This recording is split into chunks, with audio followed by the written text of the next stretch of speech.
Every summer I watch good people carry heavy buckets, drag long hoses across the yard and still wonder why their tomatoes droop, their cucumbers wilt, and their peppers never seem as strong as they should be.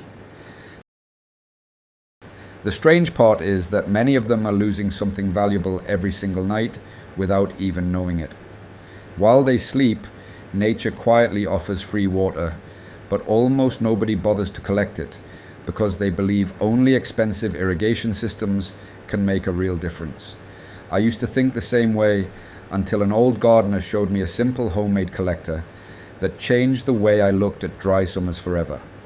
I am not talking about a miracle, and I am not talking about replacing rain. I am talking about using something that appears almost every night and letting it work for you instead of letting it disappear with the morning sun. If you have ever worried about rising water bills, long dry weeks, or spending half your evening watering instead of enjoying your garden, stay with me because I want to show you exactly how this old method works. It costs very little, needs no electricity, no pump, and no complicated equipment. Most people never even try it because it looks too simple to matter. But that is exactly why so many miss the real value. Years ago, an older neighbor smiled when he saw me watering late into another hot evening. He asked one simple question: why are you chasing water when the night is already bringing it to your garden for free? I laughed because I thought he was joking. But the next morning he walked me to a quiet corner of his vegetable patch and showed me something I had never paid attention to before.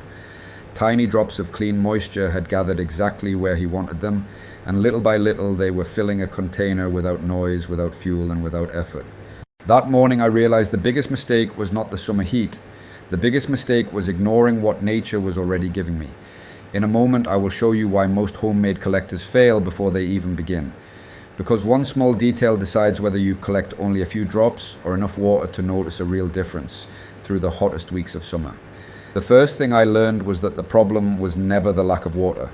The real problem was the way I was thinking about water. Like most people, I believed that every drop had to come from a faucet, a rain barrel, or a hose. I never stopped to think about what happened after sunset, when the air cooled down and everything in the garden quietly changed. If you walk outside early in the morning before the sun starts warming the leaves, you will often notice tiny drops sitting on grass leaves, fences, buckets, and even garden tools. Most people see them for a second and then forget about them. I started seeing those drops differently because I realized they were proof that moisture was already arriving every single night.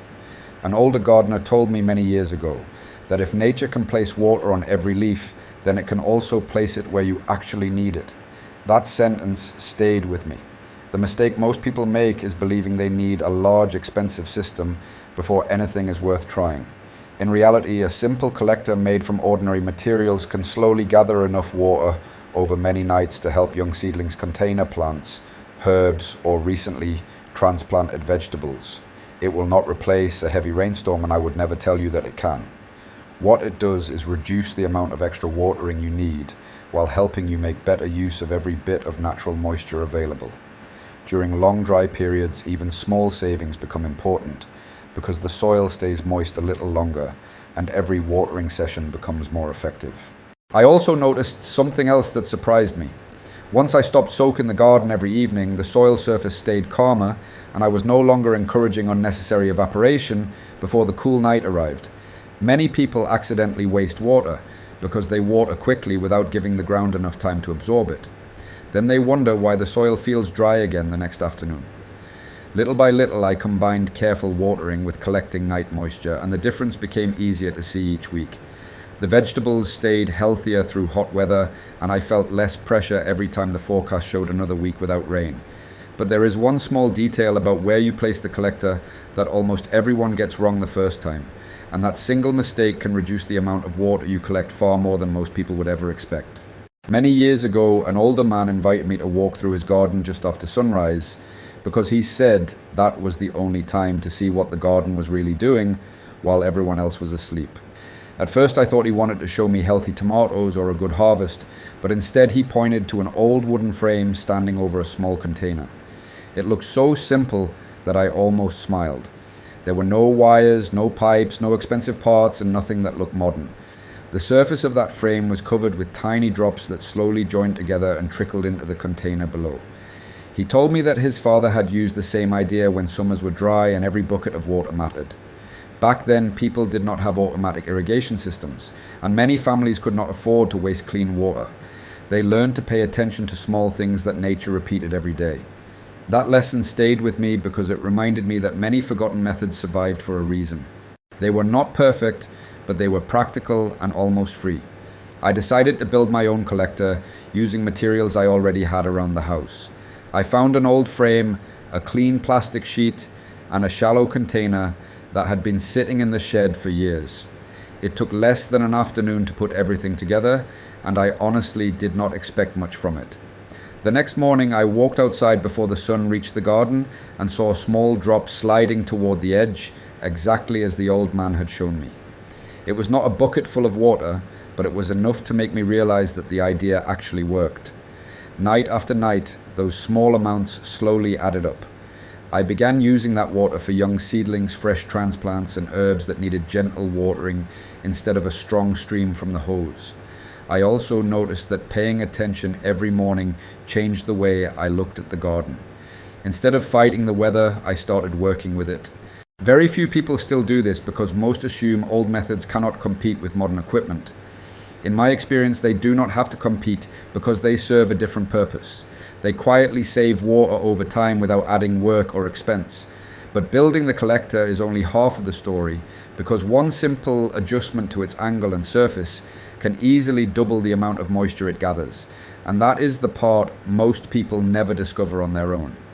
Now let me show you exactly how I put this collector together, because this is where many people expect something complicated and end up giving up before they even begin. The truth is that almost everything can be made from materials that are already lying around the house or in the garage. I started with a simple wooden frame because it was light and easy to move, but you can also use old plastic pipes, thin metal rods, or anything sturdy enough to hold a smooth surface. The important part is not the frame itself, but the clean surface where the night moisture will gather. I used a sheet of clean plastic stretched tightly across the frame because water forms small drops on it very easily. Some people use smooth metal sheets or other waterproof materials with similar results. What matters most is keeping the surface clean, because dust and dirt make it harder for tiny drops to join together. I placed the frame at a gentle angle instead of leaving it flat. That small detail changed everything because the drops slowly joined into larger ones and rolled downward instead of staying scattered across the surface. At the lower edge, I attached a simple, narrow strip that guided the water into a clean bucket. Nothing was powered by electricity, and nothing needed to be switched on. Every evening, I simply made sure the surface was clean and left it alone until morning. I also learned another lesson that very few people talk about. The collector works best where cool night air moves freely. If you hide it between thick bushes or place it directly under heavy tree branches, you often collect much less moisture because the air cannot circulate properly. An open area with a clear view of the sky usually gives much better results. Another mistake I made at first was placing the collector too close to the warm wall of my house. The wall stayed warm long after sunset and reduced the amount of moisture forming on the surface. After moving the frame only a short distance away, I noticed more water appearing almost immediately. These are small changes, but together they make a noticeable difference over an entire summer. Little by little, I realized that collecting dew was not about getting a large amount in one single night. It was about quietly collecting free moisture again and again until those small amounts became genuinely useful. But there is one final habit that makes the collected water even more valuable for the garden, because using it at the wrong time can reduce much of the benefit you have worked so patiently to gather. After using this simple collector for a while, I noticed that the biggest difference did not come from collecting more water. It came from avoiding the small mistakes that quietly wasted what I had collected. The first mistake was leaving the water sitting in an open container for several hot days. Morning dew is clean when it reaches the collector, but dust, leaves, and insects can quickly end up in the bucket if you ignore it. I made it a habit to use the water the same morning whenever possible, or keep it covered if I wanted to save it until the evening. That small habit kept everything much cleaner and gave me better results with young plants. Another mistake that many people make is pouring the collected water over the leaves during the hottest part of the day. I prefer watering the soil gently around the roots, either early in the morning or later in the evening when the ground is cooler. This helps the moisture stay where the plants actually need it, instead of disappearing quickly into the air. An old gardener showed me another simple trick that I still use today. After watering with the collected dew, I place a light layer of dry grass leaves or straw around the base of the plants. Most people skip this because it looks too ordinary to matter, but it makes a noticeable difference. The mulch slows evaporation and helps the soil stay cool for much longer. That means every small amount of collected water works harder than it would on bare ground. I also learned not to expect exactly the same amount every morning. Some nights are cooler and more humid while others stay warm and dry. That is completely normal, and there is no reason to become disappointed after one quiet night. The real advantage appears after many weeks because small amounts collected regularly become surprisingly useful. I often use this water for seedlings, herbs, lettuce, and newly transplanted vegetables because they appreciate gentle watering more than a strong stream from a hose. Little by little, I began reaching for the hose less often and paying more attention to what the garden itself was offering me. Very few people continue long enough to notice this change because they expect instant results after one night. Patience is the forgotten part of this old method, and it is also the reason it has survived for so many years. There is one final lesson I want to share because it changed not only the way I watered my garden, but also the way I thought about every dry summer that followed. By the time I had been using this old method for a full season, I realized the biggest reward was not the amount of water sitting in the bucket every morning. The real reward was the feeling that I no longer depended quite so much on perfect weather or constant watering. During the hottest weeks when many people were carrying hoses every evening, I was already using the moisture that nature had quietly given me through the night. It never replaced rain, and I would never claim that it could. What it did was make every drop of water I already had go further than before. My seedlings settled into the soil more easily. Freshly transplanted vegetables recovered faster. Herbs stayed greener during dry spells, and I found myself using the hose less often than I had in previous summers. That change happened slowly enough that I almost did not notice it, until one evening I realized I had finished watering much earlier than usual. The garden looked healthier and I felt less tired because I was no longer trying to solve every problem with more water. I was simply using water more wisely. Another pleasant surprise was how often visitors stopped to ask about the collector. Most of them expected some expensive device hidden behind the frame. When I showed them that it was nothing more than a simple homemade setup, they usually smiled because they realized they could build one themselves without spending much money. That is probably my favorite part of this method. It reminds us that useful ideas do not always come from stores or complicated machines. Sometimes they come from paying attention to what older gardeners quietly practiced for many years. I still believe that the simplest habits are often the ones people forget first because they seem too ordinary to matter. Yet those small habits repeated every morning slowly become part of the way you care for your garden. You begin noticing the air, the soil, and the moisture, instead of only reacting when the plants start to wilt. That change in thinking is worth just as much as the water itself. But before we finish, there is one final idea that brought everything together for me, because once I understood it, I stopped seeing dew as something that disappeared with the sunrise, and started seeing it as one more quiet partner helping my garden through every long summer ahead. When I look back at all the summers I have spent in the garden, I no longer think about the hottest days or the longest dry spells first. I think about the small habits that slowly made everything easier. Building this simple dew collector was one of those habits. It did not change my garden overnight, and it did not fill large tanks with water. Instead, it quietly reminded me that nature is always working, even while we sleep. Every morning brought another small gift, and over time those gifts added up. I spent less money on water. I worried less whenever rain stayed away for another week.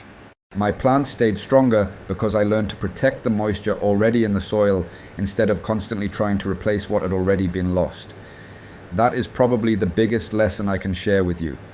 Gardening is not about fighting nature. It is about noticing the little things that many people walk past every single day. If you build this collector, do not judge it after one morning, because that is the mistake most beginners make. Give it time.